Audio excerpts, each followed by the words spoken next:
its deal with the opposition.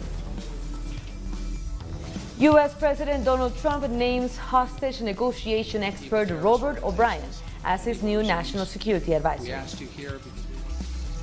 And the Argentine Senate debates a food bill which could ease the crisis in the country.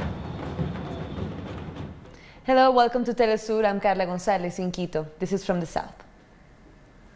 The Venezuelan government has granted the release of the first prisoner accused of terrorism under the agreements signed between the government and opposition parties on Monday.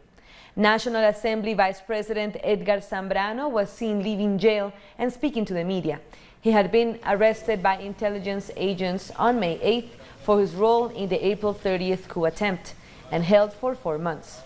As a condition for his release, Zambrano must appear in court every 30 days and he cannot leave the country. Representatives of opposition parties were there to greet him. Zambrano's release was announced by Attorney General Tarek William Saab. A review of detained politicians was among the 6 points which were agreed upon by all the parties in the peace document. On April 30th, Zambrano was recorded on a cell phone video in the early morning hours on the Altamira highway. He was first seen embracing Leopoldo Lopez, then walking over to greet coup organizer Juan Guaidó. He was tried in a special court which deals with terrorism-associated crimes and was charged for crimes which threaten the Venezuelan state. Venezuela's Foreign Minister Jorge Arreaza also condemned the latest threats of military action against the country by the U.S. government. On his Twitter account, Arreaza said the statement by the U.S. government on the agreements between the government of Venezuela and the opposition is an attack on the dialogue process. He added that the threat of use of force against Venezuela is a blatant violation of the United Nations Charter and international law. On Tuesday, the U.S. government issued more threats on Venezuela. A statement released by the State Department echoed the government's threat of military action against Venezuela and praised the activation of the TR, an act that is widely seen as a move to justify an armed interference. More than 8 million children returned to schools in Venezuela this week. The government continues its efforts to ensure the stability of education and other sectors, even in the face of economic challenges. This academic year has seen an increase in student intake, while school repairs were carried out and pupils have free school supplies. The school years are a buzz with activity as children make it their playground. Children playing is a sign of life and activity on any place. And here in Venezuela, the laughter and games set the start of a new school year. Even better if the school was renovated, like this one, in the historic center of Caracas. The children are very happy. They're very pleased to see their schools after so long. It's really great for them. I hope it all goes well. This is better than the others. And the fact that of them coming back means a lot for us. Despite the opposition calls to sabotage the comeback for this new school term, 2019-2020, 8,200,000 children came back to school. A 7% increase in tuition, according to the government. High schools and technical schools will come back on October 1st. I call upon all fathers, mothers, and representatives to join the task of getting their children to school. We are receiving children in all the schools committed in this Back to School 2009-2020. Millions of books, personal computers, and school supplies were freely distributed. The only country of the world which gives a backpack with all the school supplies to the children. Take note, Michelle Bachelet. We give them all the books for each year. The only country in the world that gives food. We guaranteed 80% and more free quality education. Schools are a space of protection and support for the children and their families. More than 5 million get 3 daily meals through the school food program. This school is opening with a lunch hall. We are opening with pie, announcing that they were in resistance. Also, we are making lunch and breakfast for the children of the country. There are needs in the house. We can cover part of it because we have the lunch hall. We have many instruments, so we can work with them. The retrieval of normality and peace is a daily battle in Venezuela.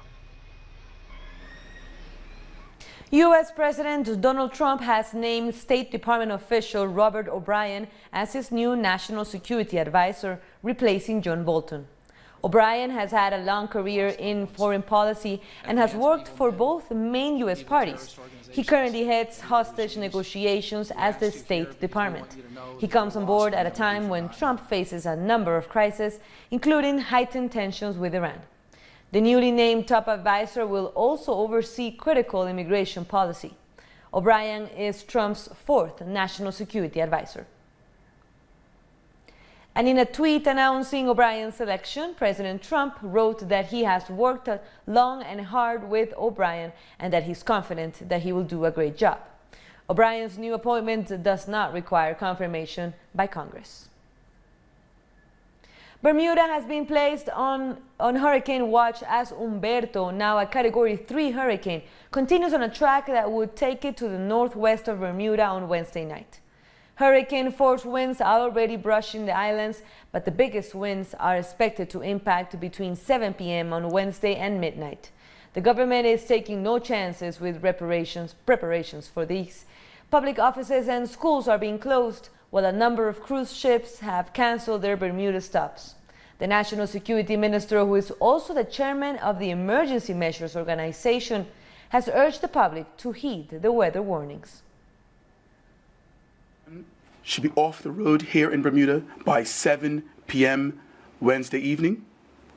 All public schools will close Wednesday afternoon at 12 p.m. Again, all public schools will close Wednesday at 12 noon. The last ferry will leave Hamilton at 12 noon on Wednesday. We're not going to police our way through this. At key junctions, we believe one of the key junctions is down at the airport at the Causeway. The Causeway will be restricted for emergency vehicles. And so we're saying as of 7 p.m. tomorrow night, we want everybody off the roads. That is for everyone's safety.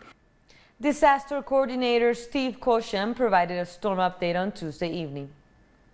We are now in hurricane watch, which means that hurricane force winds are possible on the island within 36 hours.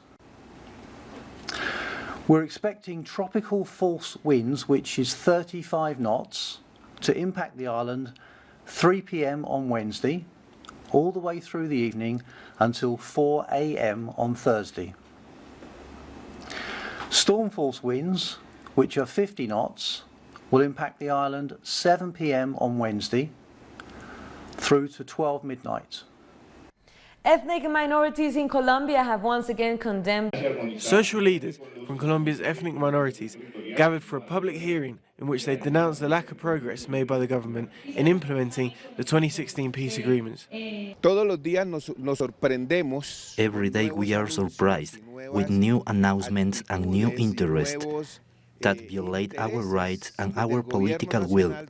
They don't want us to rise up against violence and all the social issues plaguing our communities.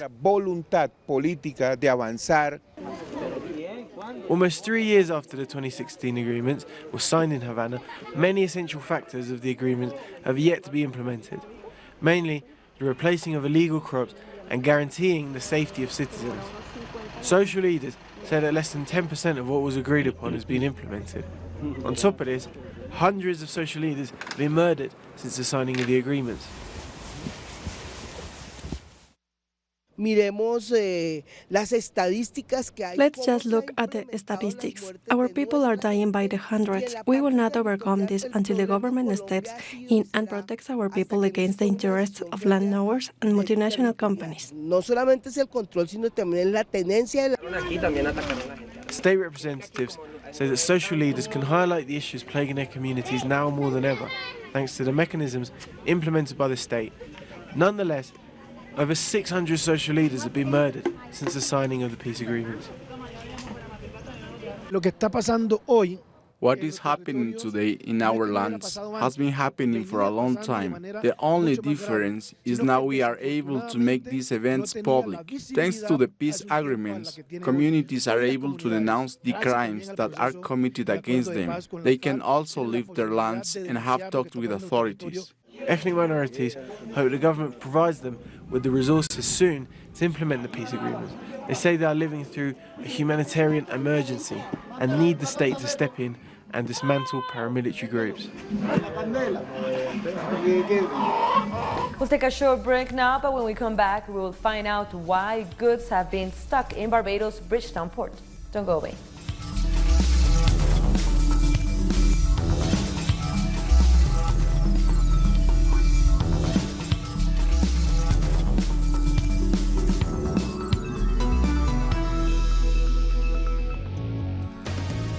A review of the world news that investigates, incites analysis and induces criticism, because every event has a context. Pusimos el punto en ahí. Dot in the eye. Saturdays, only on Telesur.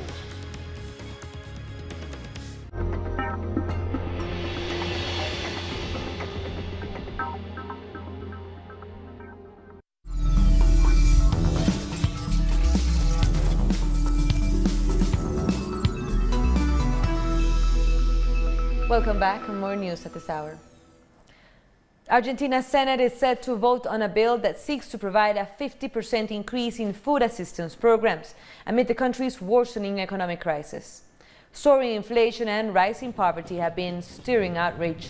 Several protests have been staged against austerity measures introduced by President Mauricio Macri in order to comply with the terms of a record $57 billion IMF bailout. Protests in favor of the emergency food bill are expected to take place outside the Senate later today. Although the struggle for the bill to be decreed has been going on for months, the issue took on greater force after the primary elections in August, which were followed by a rising US dollar against the Argentine peso.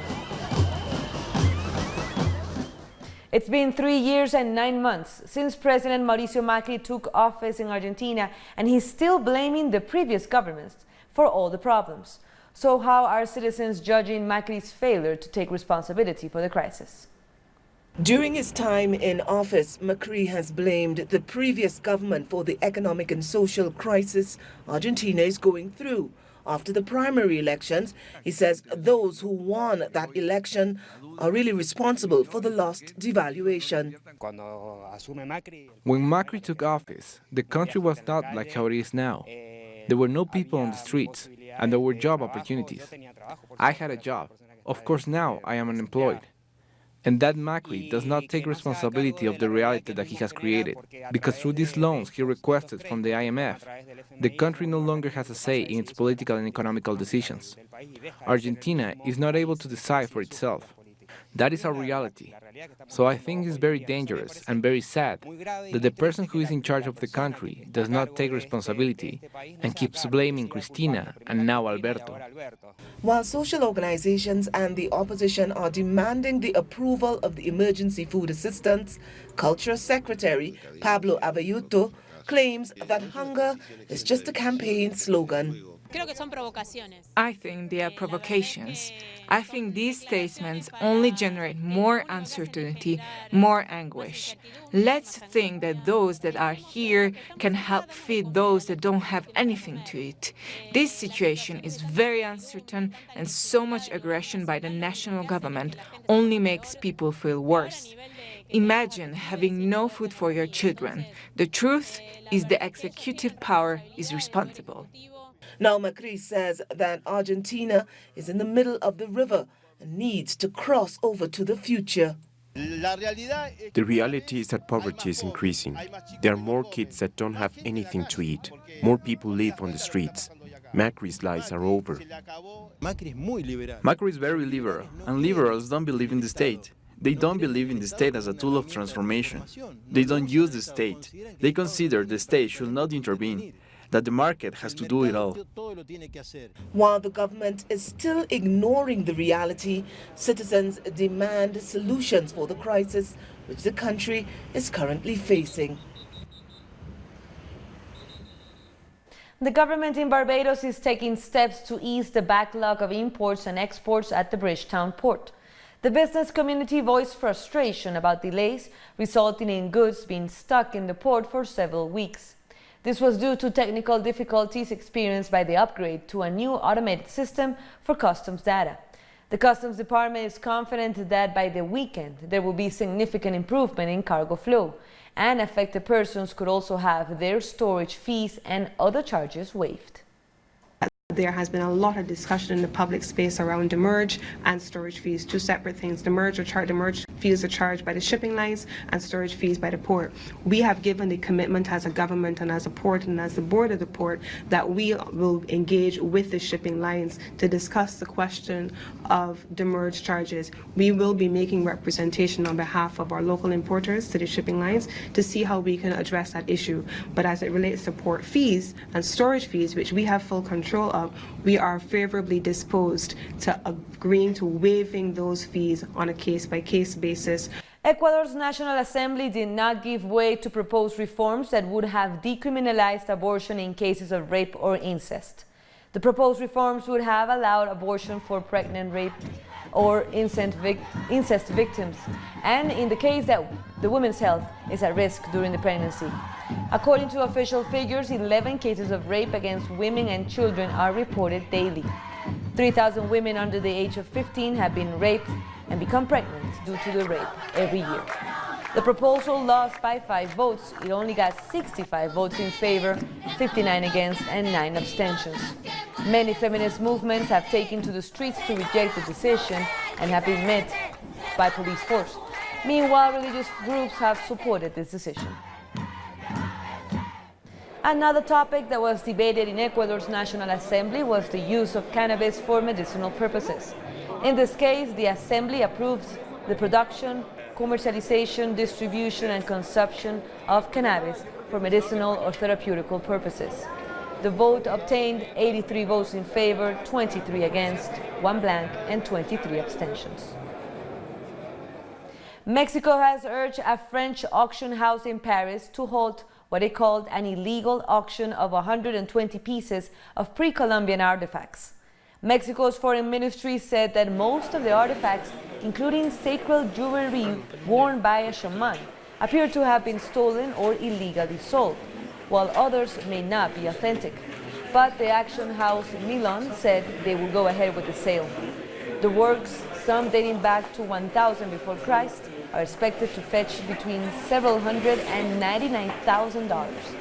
Mexico's President Andrés Manuel López Obrador has made the protection and repatriation of indigenous heritage a priority of his government.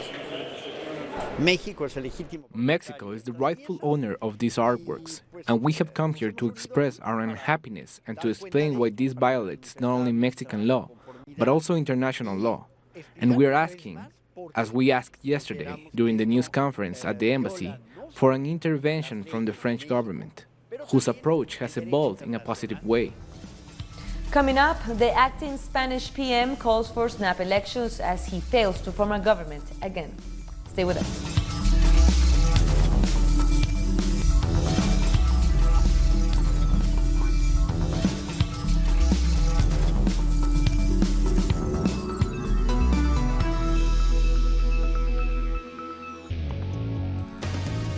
A review of the world news that investigates, incites analysis, and induces criticism, because every event has a context. Pusimos el punto en el. Dot in the eye. Saturdays, only on Telesur.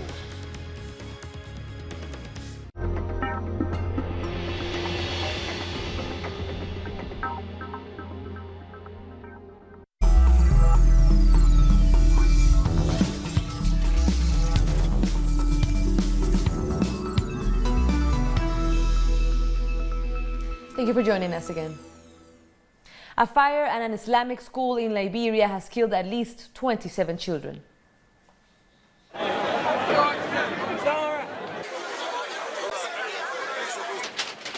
cries from the victims' families who looked on helplessly as their loved ones' bodies were recovered from the school building. The blaze swept through the Quranic school on Wednesday near the capital, Monrovia. 2 teachers were among those killed in the fire. Preliminary reports indicate that the blaze may have been caused by an electrical issue, but further investigations continue.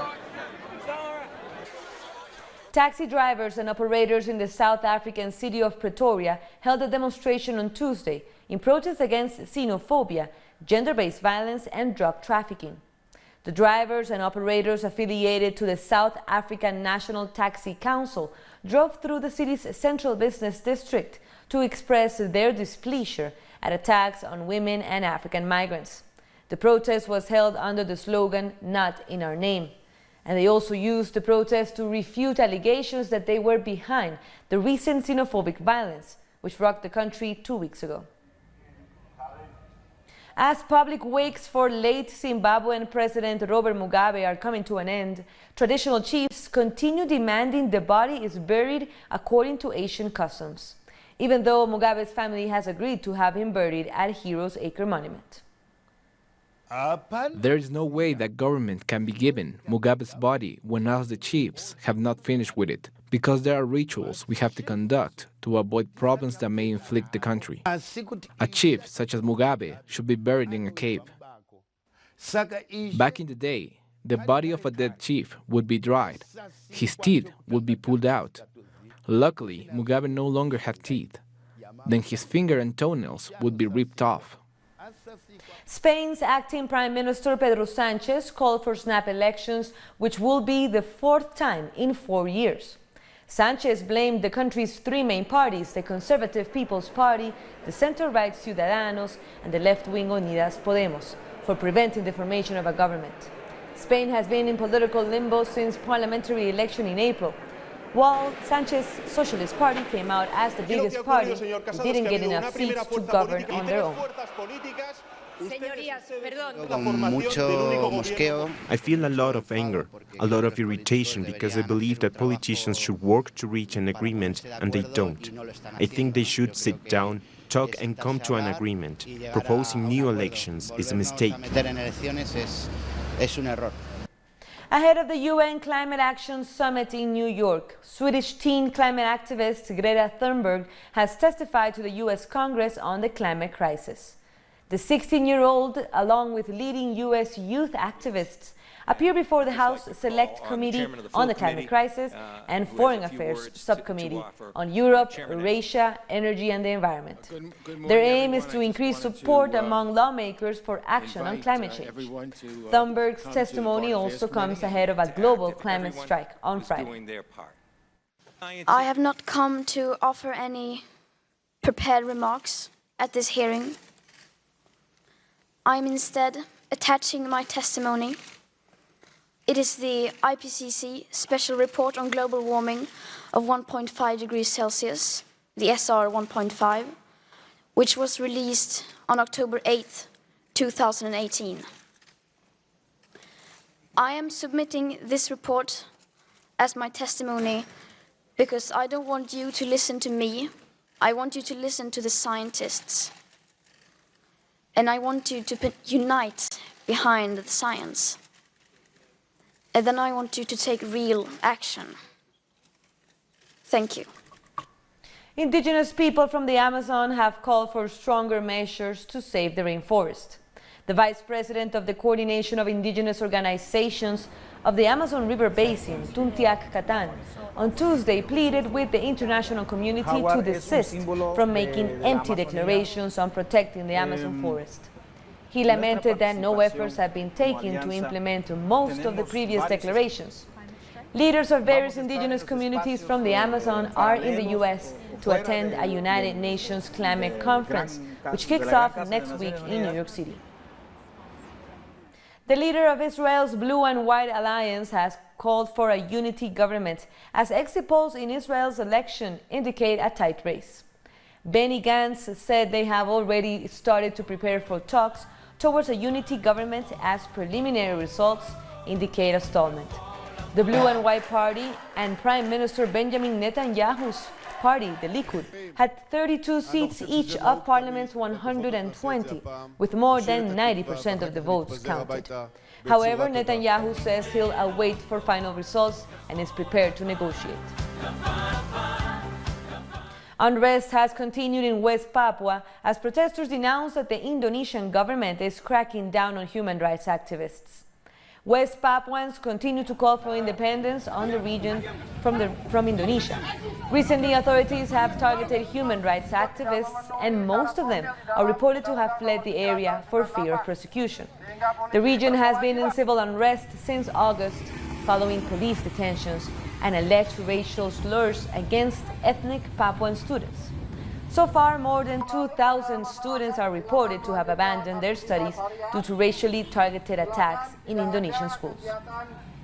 For more than 3 weeks, Indonesia already deployed more than 8,000 troops in West Papua. Situation is not safe for the people of West Papua, especially for the activists, also students. Thousands of students from Java, from Bali, from Sumatra already being in Jayapura. They went home in Jayapura after the instruction under the Papuan Assembly, Papuan People Assembly. And with that, we end our news brief, but you can find all of our stories by checking our website, telesurenglish.net. And for our viewers in Africa, you can find us on Starsat channel 461 in South Africa and 539 in Nigeria. And be sure to also join us on social media. For Telesur English, I'm Carla Gonzalez. Thank you for watching.